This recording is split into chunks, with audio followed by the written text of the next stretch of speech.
ازيكم يا شباب؟ عاملين النهارده معاكم انتم في فيديو جديد. النهارده هنشوف ازاي الفيب بقى ترند رقم واحد، وبدأ منين، وازاي جه اصلا. يلا بينا.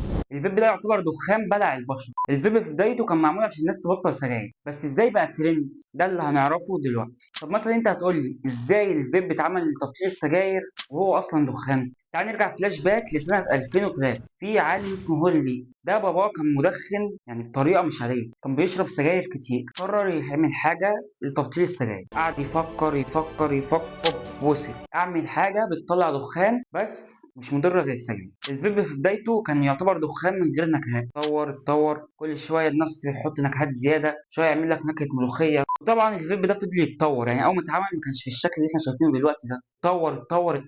يعني هو برضو عمل كده عشان يخلي الناس اللي بتشرب سجاير تبطلها. ده المعنى الحقيقي، ان هو جه يكحلها عماها.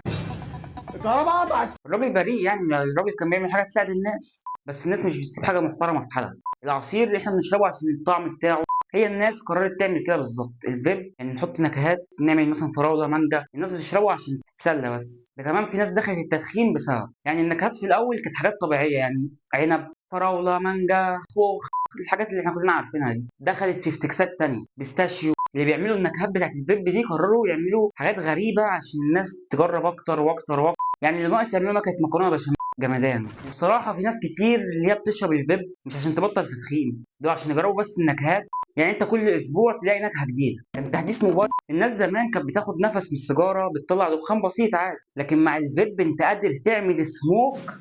يعني في انواع كتير من الناس اللي بيشرب فيب، ممكن نسميهم مثلا، ممكن نسمي واحد النينجا الفيباوي، ده اللي بيعمل مثلا بالفيب.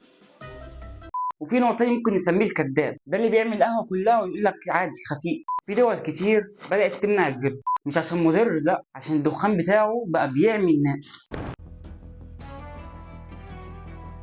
المشكله الاكبر ان اللي بيشربوا فيب بيقول لك تحسه كده لابس بدله، بيبقى في نظره تكبر كده. مين ده؟ وتلاقي اللي بيقول لك انا بطلت سجاير وهي بشرب فيب. طب ما هي ما هو كله دخان. بعدين فيب ايه اللي صحي؟ ده بيطلع دخان اكتر من القطر الروسي القديم.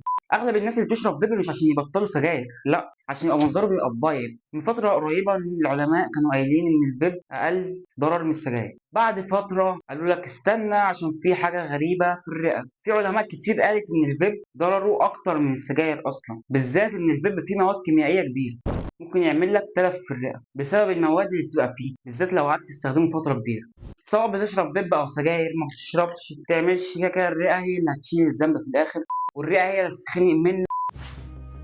يعني سواء كنت بتشرب او لا، لو لقيت المكان كله دخان ما تخافش، مفيش حريقه ولا. وبس كده نكون وصلنا للفيديو النهارده. ما تنساش تشترك في القناه وتفعل زر الجرس، اكتب لي كومنت برايك واعمل لايك. اللايك ده اهم حاجه عشان نوصل مليون سبسكرايب.